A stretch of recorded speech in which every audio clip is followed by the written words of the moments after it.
Notice to all, this program discusses issues about abusive politicians and abusive individual rich people who abuse the rights of our fellow citizens who are oppressed.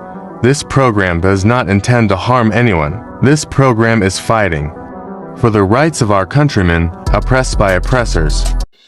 Epipanyo Labrador, komentaristang walang inuurungan, walang kinatatakutan, nakikipaglaban para sa karapatan ng mga maralitang inaapi na mga taong mapang-abuso sa kanilang mga kapangyarihan. Epipanyo Labrador, ang boses ng taong bayan. Abangan araw-araw ang kanyang pakikipaglaban sa mga politikong korap na umaabuso sa kanilang mga kapangyarihan. Epipanyo Labrador, tagapagtanggol ng bayan.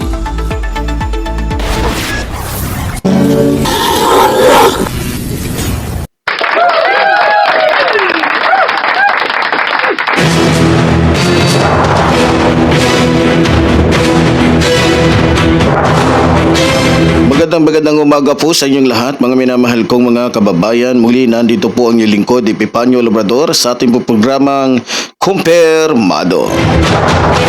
At syempre sa ating po pagpapatuloy, mga minamahal kong mga kababayan, binabati muna po natin ating mga kababayan Luzon, Visayas, Mindanao, maging mga kababayan din po natin sa abroad na lagi po natin nakakasama dito po sa ating programa, maging sa ating mga bago mga subscribers. Maraming salamat po sa inyong lahat. Naway lagi po namin kayo makakasama sa bawat araw po na tayo po mayroong mga mahalagang pinag-uusapan dito po sa ating programang Kumpirmado.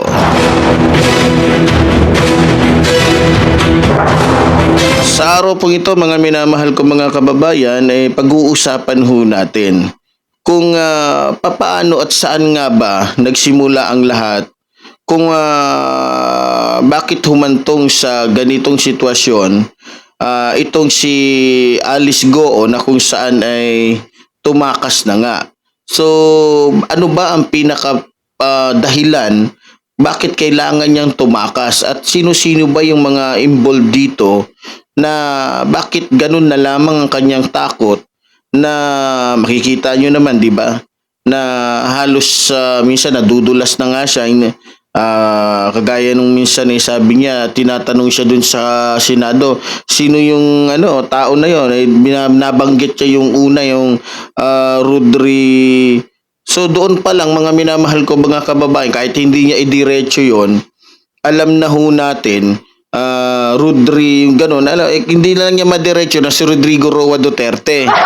So ganoon pa man, marami po kasi sa mga kababayan natin na siguro hindi po nakakaalam nung umpisa o kung ano bang pinagsimulan, kung bakit, o kasi yung iba may nagsasabi ginagamit lang si Alice Goo para sirain yung mga Duterte.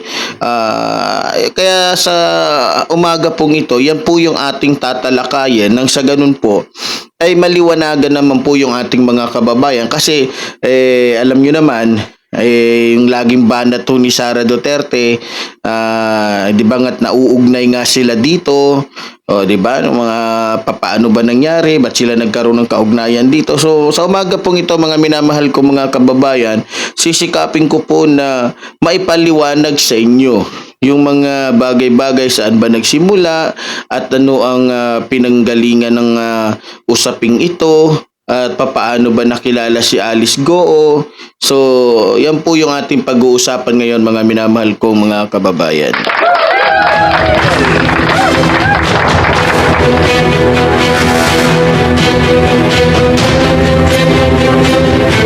Alam niyo po mga kababayan, para sa akin at para na rin po sa ating mga kababayang hindi nakakaalam. Bago po nangyari itong usapin patungkol po sa buhay ni Alice Goo o Go Waping, kung inyo pong naaalala mga minamahal kong mga kababayan, dahil po sa iniulat ng PNP, Anti-Kidnapping Group, na ayon pa nga sa kanila, tumaas di umano ang kidnapping cases na may kaugnayan sa Pogo mula Enero hanggang September 2022. Ayon po at yan ay batay po sa datos ng PNP tungkol sa 17 Pogo na related po sa kidnapping cases ang iniulat kumpara sa 12 insidente noong 2021. Dahil po dito o dahil nakarating po sa tanggapan ng ating Pangulo ang balitang ito, agad pong tinutukan ni Pangulong Ferdinand Marcos Jr. ang mga usaping kaugnay po ng Philippine Offshore Gaming Operations na ayon pa nga kay kanisino ba yon kung hindi ko na lilimutan, si Presidential Secretary Officer in charge Chiloy Garapel, kung di po ako nagkakamali. Ito'y ewan ko lang po kung natatandaan ko pa, na kung saan inatasan di umano ng palasyo ang Philippine National Police o PNP na pigilan at kontrolin ang mga krimen na kaakibat ng operasyon ng Pogo dito po sa ating bansa. Dahil po sa mandatong ito ng ating Pangulo sa ating mga kapulisan, agad na nagsagawa ng mga malawakang investigasyon ang ating mga operatiba sa mga Pogo Hub na kung saan po ay nasasangkot po sa usaping kidnapping cases. Maliban po sa kasong ito, mga minamahal ko mga kababayan, isa sa natuklasan ng ating Pangulo na isinumbong naman sa kanya ng ating mga operatiba ay yung tungkol po sa mga illegal ng Pogo na nag-ooperate po dito sa ating bansa. Nasa makatuwid, walang lisensya o mga Pogong hindi nagbabayad ng buwis sa ating gobyerno. Ngayon, dahil nga po sa malawakang pag-iimbestiga at pangangalap ng impormasyon ng ating mga kapulisan, hinggil po sa mga Pogo may kinalaman po sa mga illegal na aktibidad, isa po ang Banban Tarlac na natukoy ng ating mga operatiba na may nakatayong Pogo Hub na may mga kaduda-dudang mga aktibidad. Kaya dahil po dito, agad pong nagsagawa ng operasyon ang ating mga operatiba na kung saan sa sinigawang operasyon po na ito, nagkaroon po ng sanim puwersa ang mga departamento ng ating bansa na pinangungunahan po ng CIDG sa pangunguna po ni Police Colonel George Buyakaw at kasama dito ang Presidential Anti-Organized Crime Commission. Pero bago po naganap ang pagsalakay ng ating mga operatiba dyan po sa Sonyu One Technology sa Banban Tarlac, sa pangunguna nga po ni Police Colonel George Buyakaw, kung hindi po ako nagkakamali mga minamahal ko mga kababayan, ito'y batay lamang po sa aking pagkakaalam, correct me if I'm wrong. Itong Sonyu One Technology na sinalakay po ng ating mga operatiba noong Marso taong kasalukuyan ay dating pagmamayari pala ng Hongsheng noon, na sinalakay din naman ng ating mga operatiba noong Pebrero taong 2023 dahil natuklasan din itong may mga illegal na aktibidad. So, sa makatuwid, dalawang beses na pala itong sinalakay ng ating mga kapulisan. Hindi ko lang po alam kung anong ang kanilang mga violation noon, kung bakit po sila pinasok ng ating mga kapulisan o ng ating mga operatiba. Okay, tuloy po tayo mga minamahal ko mga kababayan. Nung napasok na po ng ating mga otoridad, yung mismong Pogo Hub na yan, na pagmamayari po ng Sonyu One Technology, mayroon po silang natuklasan. No? Para hindi po tayo maguluhan. Ano pa yung una? Yung una kasi, nung pinasok nila yan, mayroon po silang nakitang mga vaults. Yung mga lagayan po yan ng pera. So, sa kanila pong pagbukas nung mga pera na yon, may tumambad po sa kanila. Ano-ano nga po ba yung mga tumambad sa kanila? Eto't panoorin po natin mga minamahal kong mga kababayan. Gamit ang acetylene, winasak ang mga vault sa Pogo Company na ito na Sunyan Technology sa Banban Tarlac ngayong araw. Ipinag-utos ng Bulacan Regional Trial Court Branch 81 na buksan ang lahat ng 27 vaults ng kumpanya at maimbentaryo ang laman nito matapos ma-raid nung isang buwan. Witness sa pagbukas sa mga vault ang Anti-Money Laundering Council o AMLA, Presidential Anti-Organized Crime Commission o PAOCC, PAGCOR, PNP-CIDG at ilang prosecutor.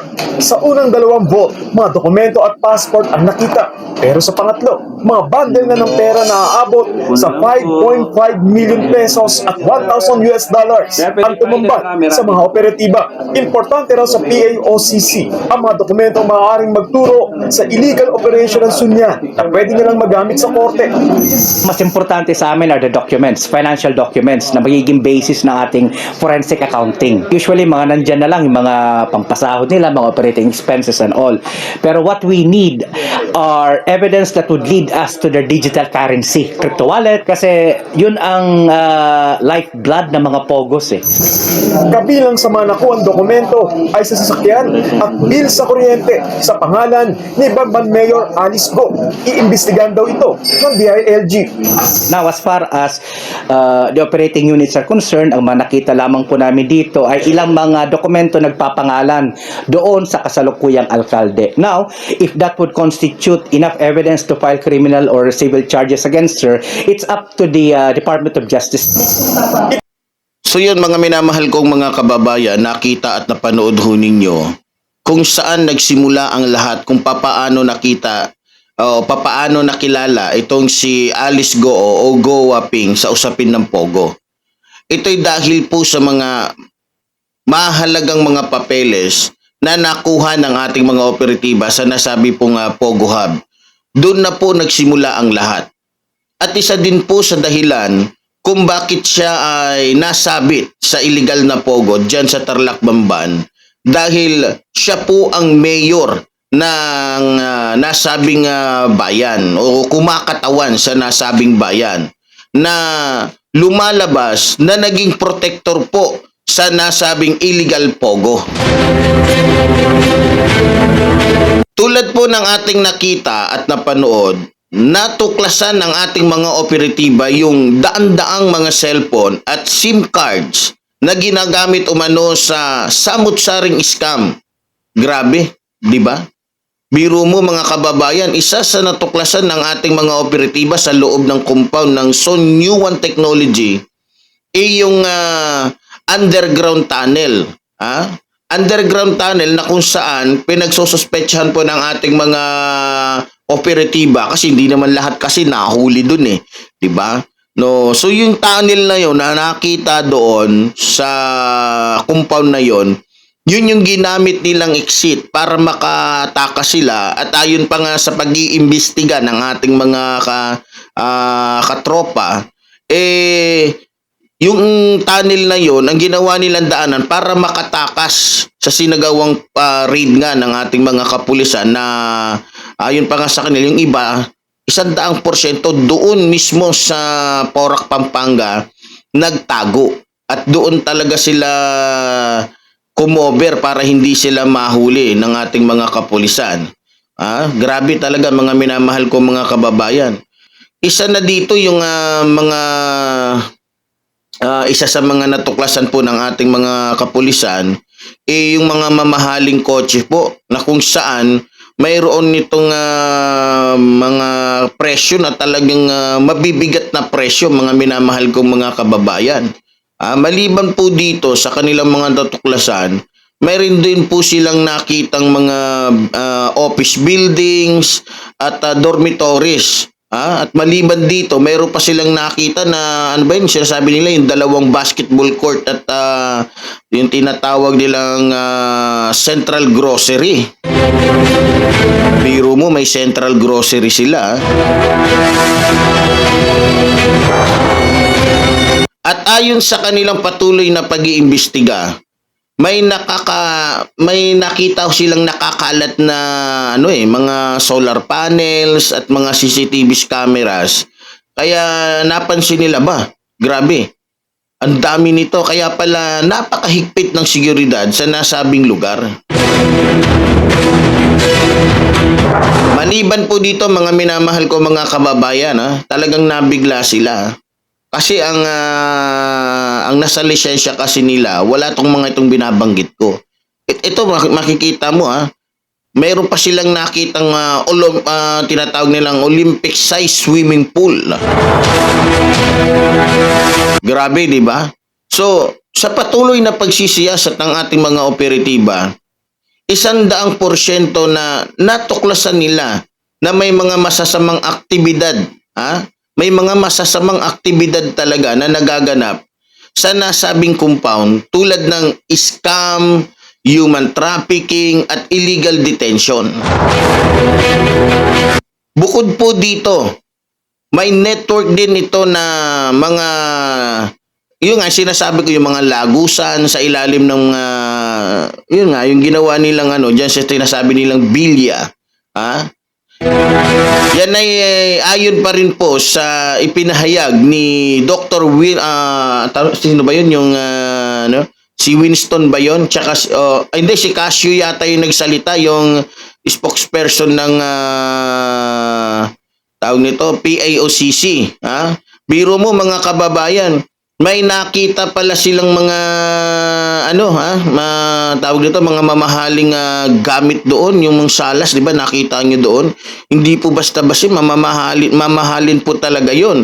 Maliban sa mga mamahaling gamit na nakita nila, may nakita rin po silang mga mamahaling sasakyan gaya po ng SUV at luxury cars. So hindi po mga mumurahin yung mga presyo niyan. At di ba, isa sa tumambad din po sa ating mga operatiba sa kanilang patuloy na pag-iimbestiga, may nakita din po yata sila dong yung tinatawag nilang studio, na kung saan yung studio na yun, mayroong mga equipment na ginagamit para sa pelikula at mayroon ding wig para umano sa love scam. Love scam na kinahuhumalingan ng mga kalalakihang mahilig sa mga magagandang babae. Di ba? Hindi, sa totoo lang, iyan ang ng mga kalalakihan, love scam. Biro mo mga kababayan, yung palang daang-daang cellphones na nakumpiska ng ating mga operatiba sa nasabing Pogo Hub, dyan sa Banban Tarlac ay nakakabit sa mga SIM cards na puro fake pala ang sinasabing identities na ginagamit sa love scam, romance scam, task scams, tsaka yung sinasabi nilang yung may sinasabi silang cryptocurrency scam. Grabe, Kung maalala po ninyo, isa sa ikinagulat ng ating mga operatiba yung may nahuli silang Malaysian na lalaki na ayon pa nga sa Malaysian na ito, pinilit lang daw siya di umano para maging scammer. Para sa tingin ko, mga minamahal ko mga kababayan, nagmukhang kibuloy ito na kung saan pinipilit yung kanyang mga membro para mambudol. Okay, bumalik po tayo kay Go Waping o Alice Goo na siyang sentro po ng ating usapin. Kaya po nadamay dito si Alice Goo o Go Waping. Tulad po ng sinabi ko, siya kasi ang mayor sa nasabing lugar o dyan sa Banban Tarlac, na kung saan sakop po ng kanyang pamamahala o sakop pa ng kanyang responsibilidad ang Pogo Hub na sinalakay po ng ating mga operatiba. Ayon po kay, kung di po ako nagkakamali, ayon po kay Undersecretary Gilbert Cruz, Executive Director po ng PAOCC, si Casio ba yun o si basta kung sino man sa kanilang dalawa, dapat daw ayon sa batas na pinatutupad ng ating bansa, dapat lahat ng Pogo daw, sabi niya, lahat ng IGL o Internet Gaming License Operators, kinakailangan po, sabi niya, magkaroon ng letter of no objection objection galing sa City Council, galing sa Municipal Council. dapat bago nag-release ng LONO o Letter of No Objection, yung munisipyo ng Banban na Tarlac, dinouble check nila. At ayon pa nga sa kanya, hindi lang dapat double check, dapat 3 beses yung chinek o 4 na beses yung chinek kung yan ba ay walang mga illegal na gawain dyan. Para sa akin, mga minamahal ko mga kababayan, hindi talaga i-double check ni Alice Goo dahil kasabwat nga siya eh. Ang importante sa kanya dyan, nabigyan niya ng lisensya. Diba? Alam naman ni Alice Goo yan kung anong laman dyan, anong meron dyan. Natural, dahil siyang mayor, kasabwat pa siya, hindi niya gagawin yung double check na yan. Kung maaari nga lang wag nang i-check, hindi niya i-check yan kasi alam niya kung ano ang talagang meron dyan. Ngayon, mga minamahal kong mga kababayan, sa patuloy po na pag-iimbestiga ng ating mga otoridad, nagdesisyon po ang Senado na imbestigahan itong si Alice Goo. Yun na nga, doon na nagsimula na nakaharap na ni Alice Goo yung ating mga senador, di ba? Nakaharap niya na unang-una yatang nakaharap do si Wayne Gatchalian, si Ontiveros, sila di ba, yung mga nananahimik na mga senador diyan, lumabas nga nung mga panahon na yon. Si Loren Ligarda, di ba, lumabas. Di ba, mayroon pa nga si Rapi Tulfo at iba pa. So doon na po natuklasan yung mga kasinungalingan niya. At doon na rin natuklasan kung ano at sino talaga siya, kung ano ang kanyang tunay na pagkatao. So yung sinasabi po dito ni Sara Duterte na yung ginagawa, kasi marami pong bulong-bulungan na ito tong ginagawa kay Alice Goo ngayon, strategy daw ito ng pamahalaan para lamang idawit ang pangalan ng mga Duterte. 'Di ba? So, dito mga minamahal ko mga kababayan, wala pong dito wala tong pamumulitika. Hindi po to nagsimula sa chismis lang. Hindi po to nagsimula na kwento-kwento lang. 'Di ba? Nakita nyo naman, may tamang proseso. Dinaan sa tamang proseso, sa hindi sinasadyang pagkakataon, ayun, napasok sa usapan si Alice Goo hanggang sa dumating na doon sa Senado. At ano ba ang mga natuklasan ng ating mga senador dito kay Alice Goo? Panoorin ho natin mga minamahal ko mga kababayan para po maging maliwanag sa ating mga kababayan na ito ay hindi isang pamumulitika o hindi isang paninira kasi ito yung ito yung ini-inject ng mga kalaban natin. So ano ba yung mga natuklasan kay Alice Goo at ano ba yung dahilan kung bakit siya kinasuhan? 'Di ba? Sanhi o dahilan ng kanyang pagtakas ngayon. 'Di ba mga kababayan? So panoorin ho natin mga minamahal kong mga kababayan. Income tax o kung nagbabayad ba ng tax itong papa niya doon sa kanyang embroidery na para magkaroon ng perang pamana dito kay Mayor Goo at pambili niya ng kung ano-ano pang mga luho or mga helicopters. Attorney Tibayan? Including po yung father niya, yung tax returns ng father niya. Well, the father siguro must be here, right? Yes po. Okay. So Mayor Goo, so sabi mo may embroidery. Saan po yung embroidery factory? Is that a factory? Yes po, Your Honor. Anong pangalan? QJJ Embroidery po. Nasa Marilao, Bulacan. Marilao, Bulacan. Opo. Okay. Ilan ang empleyado po nito? Hindi po ako yung nagmamanage po dun Pero sigurado po ako may empleyado po doon. Okay. Marami po. So siya po ang nagbigay ng kapital sa inyo?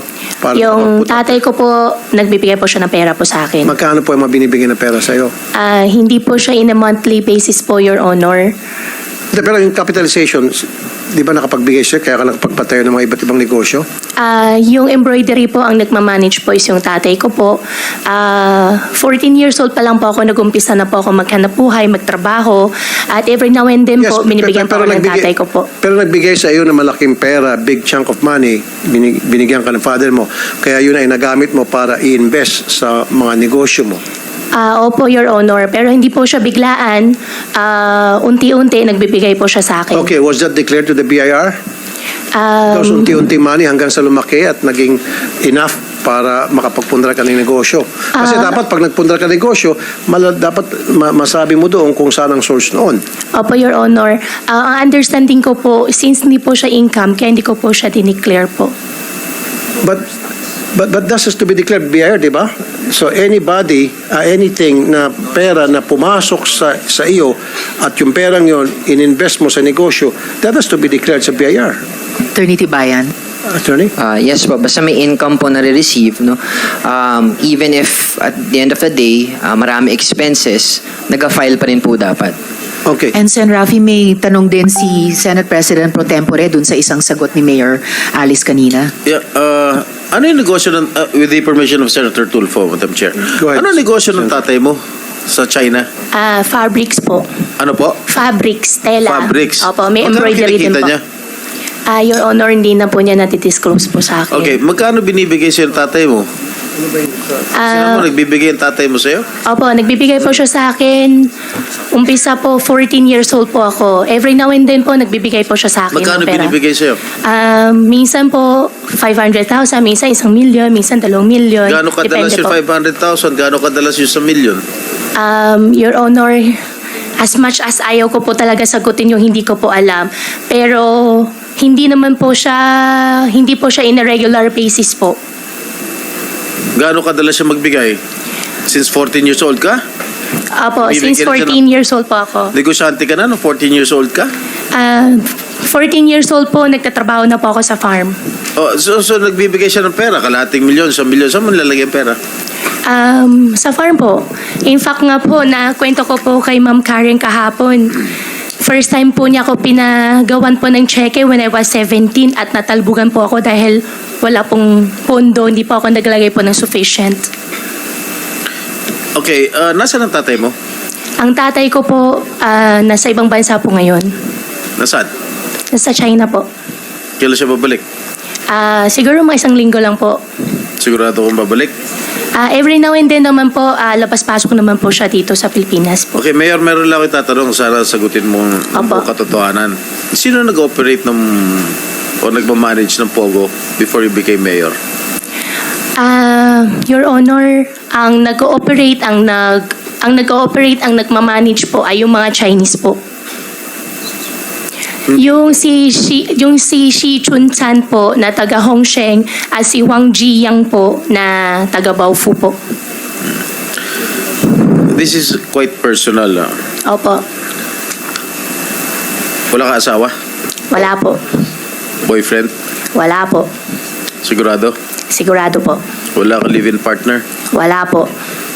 Yung live-in partner mo nagmamanage ng Pogo operations mo sa Bamban? Hindi po. Sigurado ka? Sigurado po ako. Wala ka relasyon sa isang public official?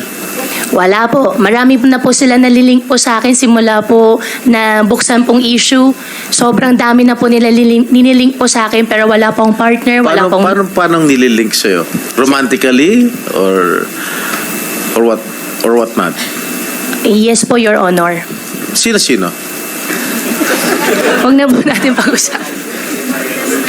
No, because this is not a laughing matter because I have received a very reliable information that you have a live-in partner that manages the Pogo operations in your town. Your Honor, hindi po, wala pong katotohanan po yun. Kahit nga po ipalabas niyo po sila, magharap po kami, hindi po yun totoo. Mayor din, kapwa mo mayor. Sino po, Your Honor, sino po kaya siya? Para masabi ko naman po sa kanya na hindi po totoo yun. Pag ida-divulge ko, siyempre, di-deny mo. Hindi naman po kasi Mayor totoo. sa isang bayan sa norte. Opo. May kilala ka ba? Norte po, marami po ang kakilalang mayor po ng Norte po. O, sa Pangasinan. Pangasinan, meron po. Alam ko na po yung nilink niyo po sa akin. Hindi ako naglilink sa'yo. Wala akong ano. Pero wala pong katotohanan. Hindi po Sino totoo. ba yun nililink sa'yo? Kayo na lang po magsabi sa akin, Your Honor. Para sigurado baka mamaya madamay pa po sila kung magme-mention po ako ng pangalan. Magsasalita naman po ako Ikaw ng totoo. nagsasabi. kilala mo na kung sino yung nililink ko sa'yo. Sino, sabihin mo kung sino. Basta, Your Honor, wala pong boyfriend, wala pong partner po. Sino ngayon na pinapahiwatig mo na sino yung nalilink sa'yo? Your Honor, yung nagsabi po sa inyo na possible siya po yung nalilink po sa akin na mayor, pwede ko po ba malaman kung sino po siya? Para tama po yung isa po na sa isip ko po. Mayor nga ng At pogi po ba siya? Ha? Pogi naman po siya. Hindi ko naman kilala eh. Yung po nagkwento po As sa inyo. Sen Jinggoy said, hindi po laughing matter ito. Apo. Madam Sorry Chair. po. And Sen Jinggoy, I think Sen Rafi would like to interject. So Wait you will lang, allow please, please. Sen One Rafi. second. Sanjay, kasi alam ko na the reason bakit nabanggit yung mga mayor kasi that's connection. Importante po yan. It's not laughing matter really. Because- ang ginagawa lang din sa Sanjingo is establishing your connection. Lumawak yung connection mo kaya lumawak din yung negosyo mo. Now, aside from mayor, yaman din na pinag-usapan natin yung linkage. Nalilink ka sa isang sa executive department, isang mataas na opisyal. Did you know that? Pero alam mo yon na isang mataas na opisyal sa executive nalilink ka doon. Your Honor, hindi ko po alam. Ngayon ko po lang po siya narinig. You sure? Apo, sure po. Okay. Thank you, Sen Rafi. Thank you. Sen Jinggoy? Okay, sino? Sabihin mo na sa akin kung sino. May alam ka, sabihin mo na rito sa committee. Your Well, Honor, kaya ako binibring out ito. Because the reports that I received is that your partner, yung nalilink sa yung mayor ng Pangasinan, is the one managing and operating your Pogo business. Alright? Wala akong pakialam sa mga relasyon ninyo. I do not care kung may relasyon ka, so be it. Wala akong pakialam. Your Honor, wala po akong alam na may mayor po na nakalink po sa akin. Gawa po ng siya po ay nag-ooperate po ng Pogo business po. At wala rin po akong Pogo business po, Your Honor. Di ba may lupa ka rin sa Bamban? Meron po. Tinayo mo ng Pogo? Your Honor, hindi po siya Pogo lahat. Bago po ako nag-divest po, Your Honor, yan po ay isang mixed-use development po. Meron pong mall, meron pong residential. At yung May Pogo, Pogo rin. yung Pogo po, second and third and fourth floor lang po. Kaya nga, meron pa rin. Bago po ako nag-divest po, Your Honor, at after po ako nag-divest po, doon po nagkaroon po ng yung ZY po na second, third, and fourth floor po.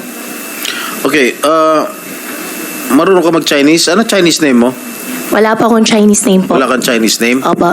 Bakit nung previous hearing di mo kilala yung nanay mo? Your Honor, yung biological mother ko po ay si Amelia Lial po. Still alive?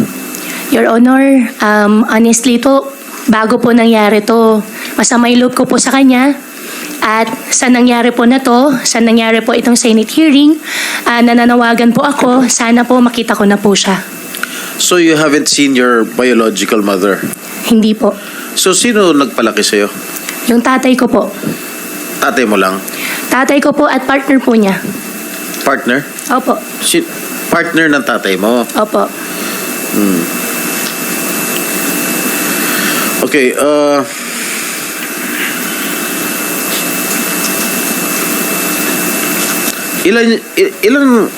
how many motor vehicles do you own?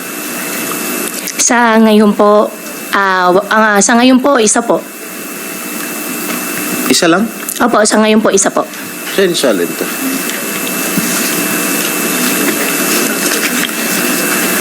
Pero marami kang dump truck. Nasa Yes. pangalan mo lahat. Yung dump truck po, opo, nabenta ko na rin po yung dump truck. Okay, paano ka nagkaroon ng helicopter? Magkano yung binigyan ng tatay mo para sa pambayad ng helicopter?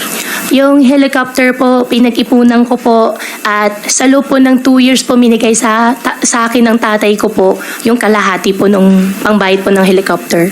Kalahati? Opo. Kasi ang nakalagay dito, 60 million pesos. Your Honor, nabili po siya less than $1 million po. Yung dollar po nung time po na nabili po is kung di po ako nagkakamali, 46 or 47 po. When did you purchase the helicopter? 2019 po yata. Kanino niyo pinurchase? Lion Air po. Lion Air. Opo. Kay Archie po. Ang kausap ko po si Sir Rene. Rene Sia. Opo, Rene siya po. Sia. Opo, siya. Patay Opo. na. Namatay na. Ay. Anyway, bakit Pogo yung napili mong negosyo? Your Honor, wala po Ba't ako nanggaling kayo sa piggery at farming business? Your Sino Honor, nag-udyok sa'yo na magpatayo ng Pogo doon? Your Honor, wala po akong Pogo business at hindi po ako yung nagpatayo. Sa akin lang po is only yung property po, yung lupa lang po. Wala kang negosyong Pogo? Wala po ako negosyong Pogo. Bakit mo pinayagan magkaroon ng Pogo ron sa property mo? Your Honor, nag-umpisa po kami, yung Baofu po, bago po ako nag-divest po, in-invite ko po sila para mag-invest po sa Bamban. Pero ako po, wala po akong Pogo na business po at hindi rin po ako nagmamanage po ng Pogo. At license po yung Pogo na andun po sa Bamban. Ang sa akin lang po is nung naging mayor na po ako, nagbigay po ako ng business permit po.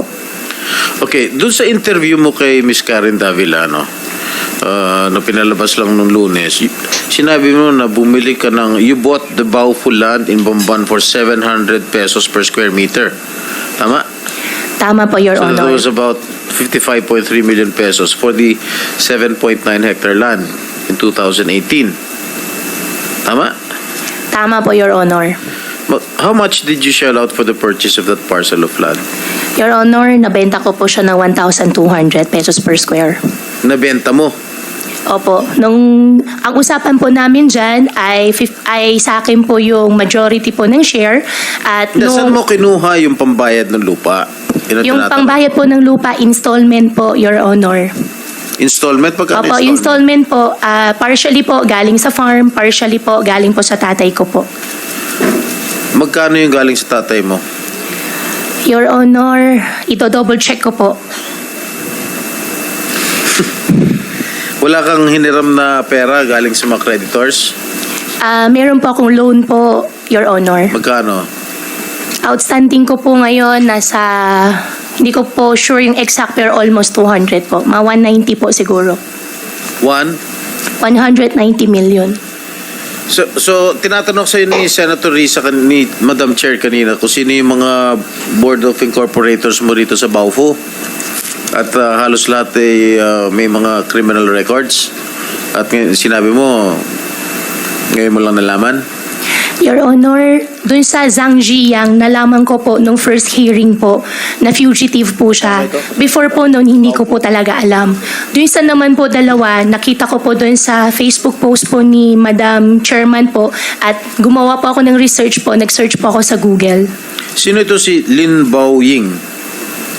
Lin Baoying, yan po yung nakita ko po kahapon po na isa po siyang incorporator po ng Baofu at nung after ko po mag-divest po, hindi ko na po alam.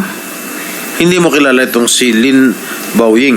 Si Lin Baoying tsaka yung isa pa po na lalaki hindi ko po kilala. Ang kilala ko lang po dyan si Zhang Ziyang. So yun mga minamahal kong mga kababayan. Narinig naman ho ninyo yung kanyang mga kasinungalingan doon. Marami pong katanungan yung ating mga senadors kay Go Waping na talagang pinasinungalingan niya. Isa na doon yung tinanggi niya na siya ay hindi involved sa mga masasamang aktibidad dyan sa Pogo Hub, sa Tarlac. Tinanggi niya yung mga taon talaga namang kilala niya. So maliban doon, yung pagkatao niya. So doon na po mga minamahal ko mga kababayan, nag-umpisa na sinaliksik talaga, inimbestigahan ng husto ng ating mga babatas yung kanya pong pagkatao. Na dumating po sa punto na talagang nalaman po ng ating mga otoridad, ng maging ng ating mga senador kung ano at sino talaga siya. Kung maaalala nyo po, nabanggit din po doon, yung pong pinakita ko sa inyo, isa lamang po yun sa naging usapin po tungkol po sa pagkatao ni Alice Goo. Kasi sinasabi nga niya doon, di ba? Hindi daw siya mayaman. Isang simpleng tao lang daw siya. Simpleng tao. May simpleng tao ba na mayroong chopper? May simpleng tao ba na binibigyan buwan-buwan ng kanyang ama ng kung hindi kalahating milyon, 2 milyon? 'Di ba? Doon pa lamang po mga minamahal ko mga kababayan, sabit na po si Alice Goo doon na nagbigay po ng kaisipan sa ating mga mambabatas na ipagpatuloy talaga kasi halatang halata po yung kanyang pagsisinungaling. So sa madaling salita, para hindi po tayo tumagal, lahat po ng kanyang sagot, lahat po ng kanyang mga denying ay natuklasan pong walang katotohanan. So lahat po ng kanyang sinasabi ay puro pagsisinungaling. So sa madaling salita, dahil nga po sa masusing pag-iimbestiga ng ating mga senador sa pagkatao ni Alice Goo, marami po silang natuklasan. Na kung saan po mga minamahal kong mga kababayan, nagbunga po ng hindi maganda. Kung maaalala po ninyo mga minamahal kong mga kababayan, itong si Alice Goo po ay kinasuhan po talaga ng Department of Justice ng kasong trafficking o human trafficking. Na kung saan itong kaso pong ito ay wala po itong bill. Hindi pwedeng piyansahan ito. At maliban po doon mga minamahal ko mga kababayan, maliban po sa DOJ, kinasuhan din po siya ng ombudsman. Ano bang kinaso dito kay Alice Goo? Yung kaso po niya, ito po yung tungkol po sa material misrepresentation na kung saan po itong ombudsman ay hinatulan po siya ng perpetually disqualified. Bakit ba siya kinasuhan ng ganun? Kasi nga, doon sa kanyang birth certificate, nagsinungaling ho siya, di ba? Ginamit niyang doon, front na nanay niya, si Emilia Leal, na kunyari, masama pa daw yung loob niya. Diba? Pero kalaunan nalaman na ang kanyang ama't ina pala ay talagang pareho at pure na Chinese. So, kaya siya kinasuhan ng ombudsman ng tinatawag natin na material misrepresentation na ang naging hatol sa kanya, mga minamahal ko mga kababayan, ay perpetually disqualified. So, sa mga nagdaang mga araw, mga minamahal ko mga kababayan, yun na. Kinasuhan na siya, yun na, natuklasan na yung kanyang mga sekreto niya, kung ano, at na kung saan natuklasan na talagang siya talaga ay membro at kasama involved dito sa Pogo. Ang ginawa po nito, nung nalalaman niya na parang maiipit na siya, talagang makukulong siya kasi kung makakaligtas man siya doon, kung hindi man siya makulong dun sa kinaso sa kanya ng ombudsman, maari po siyang makulong at walang piyansa to. Ito po siguro, at alam ko ito yung kinatatakot talaga ni Alice Goo na in-advise sa kanya ng kanyang abogado, tumakas ka na kasi human trafficking ang kaso mo. Walang walang bill yan. So, dahil dito, siguro naisip ni Alice Goo, baka so gagayahin ko na lang si Kibulok. Gagayahin ko na lang si Bantag. So, sa nangyaring ito, mga minamahal ko mga kababayan, sa pagtakas niya. So, talagang kaya nga galit na galit ang ating mahal na Pangulo. Bakit? Dahil maliban po sa mga natuklasan dyan sa Pogo, may mga connection po doon. May mga natuklasan silang mga taong may connection kay Alice Goo na may connection naman kay Rodrigo Roa Duterte. Kagaya po ni Michael Yang, ni Harry Roque. Diba? Kasi yung issue tungkol po doon sa Porac, Pampanga, may connection po yung Porac, Pampanga doon sa Banban Tarlac na isa ding Pogo. Doon sa Pogo, sa Porac, Pampanga na natuklasan na kung saan doon nagtago yung mga hindi nahuli doon sa Banban Tarlac o doon sa Pogo ng Banban Tarlac na kung saan na-connect naman itong Banban Tarlac at itong Porac, Pampanga doon sa Mexico, na kung saan lumabas po na may mga pangalan doon na nai-involve doon sa Pogo, na na-involve naman doon sa 3.6 billion halaga ng shabu sa Mexico, Pampanga, kung di po ako nagkakamali. Na lumalabas doon na may koneksyon yung taong nalaman nila na itong si Michael Yang na dating economic advisor ni Rodrigo Roa Duterte. So nung nalaman po at narinig ito ng mga Duterte, doon na po nagsalita si Sara Duterte na ginagamit lamang si Alice Go o ginagamit lamang yung issue sa Pogo para po makonek yung mga Duterte. Pero sa totoo lang, hindi po ito gawa-gawa. Talagang ito po ay sinasadya ng panahon, ng pagkakataon, sinasadya na pinahihintulutan ng ating Diyos para po malaman ng taong bayan ano at kung sino talaga ang mga Duterte. Yan po ang katotohanan, mga minamahal ko mga kababayan. Kaya lamang, para nga po makalusot yung mga Duterte, iba po yung kanilang ini-inject sa isipan ng ating mga kababayan. Gusto nilang palabasin na kaya lumalabas yung mga pangalan nila dito, lalong-lalo na nga, di ba, lumabas nga yung pangalan nito ni Puloy, maging ng asawa ni Sara Duterte na si Mans Carpio, sa usapin ng droga, gusto niyang i-inject sa kaisipan ng ating mga kababayan na ang lahat ng nangyayaring ito ay political harassment o political na strategy para lamang masira ang mga Duterte. Pero hindi po ito paninira. Mas klaro pa nga po yung ginagawa nila, yung paninira nila sa ating mahal na Pangulo, katulad po nung video na nilabas nila, nakalaunan, natuklasan na peke pala, hindi totoo, ginamitan lamang ng isang aparato para, di ba?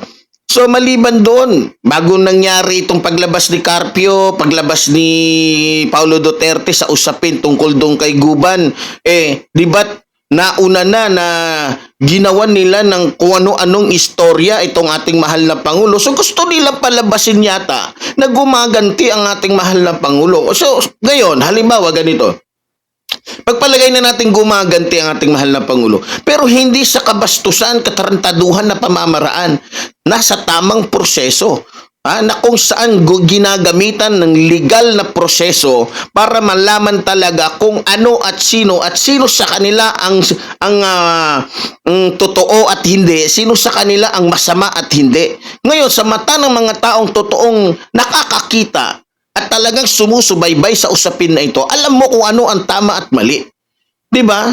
Kaya nga dito sa pagkawala ni Alice Go, natitiyak ko po na may kinalaman talaga dito ang mga Duterte dahil sa usapin ni Alice Go, lumilitaw po dito.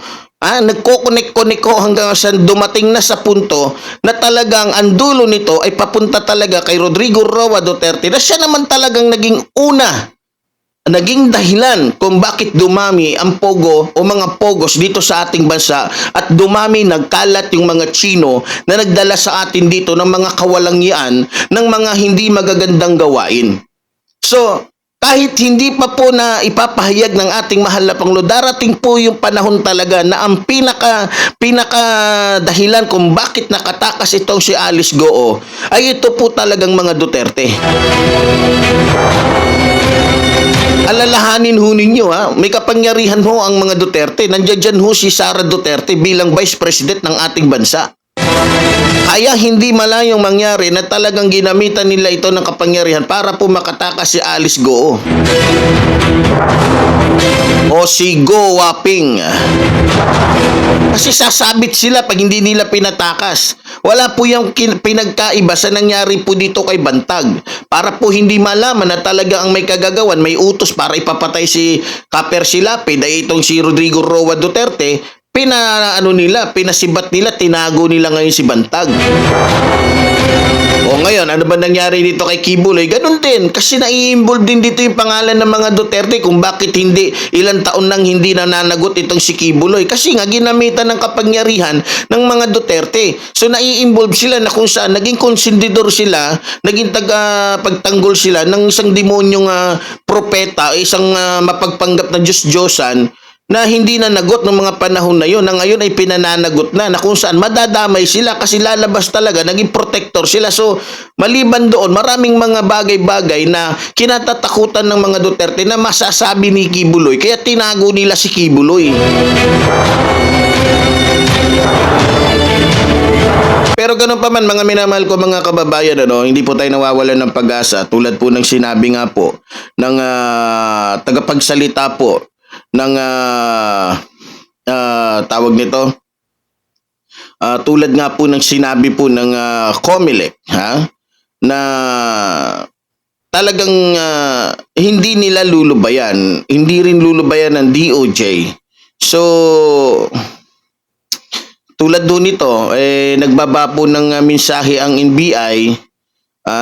Sabi po ng NBI, doon sa mga abogado ni Alice Go, kung naalala nyo po, pati mga abogado ho ni Alice Go ngayon, pinananagot ho ng gobyerno. Kasi nagpahayag po ang NBI na maaaring matanggal sa pagiging o madisbar yung mga abogado ni Go kung talagang tinatabunan nila kung nasaan itong si Alice Go. Yan po ay ayon kay NBI Director Jaime Santiago.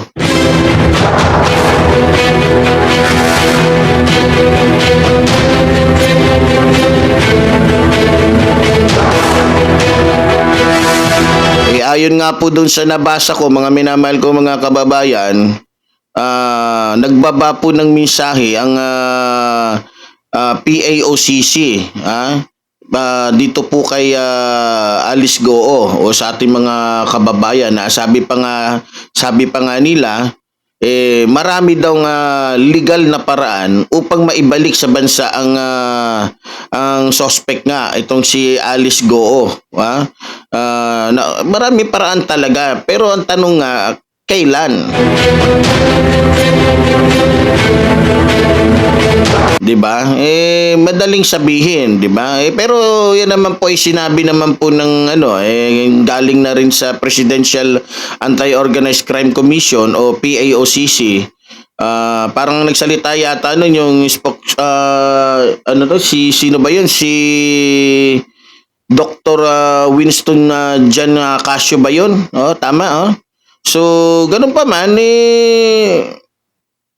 bahala na sila. Basta, nakikita naman natin yan kung ano talaga yung kanilang mga galawan dyan. Syempre, di ba?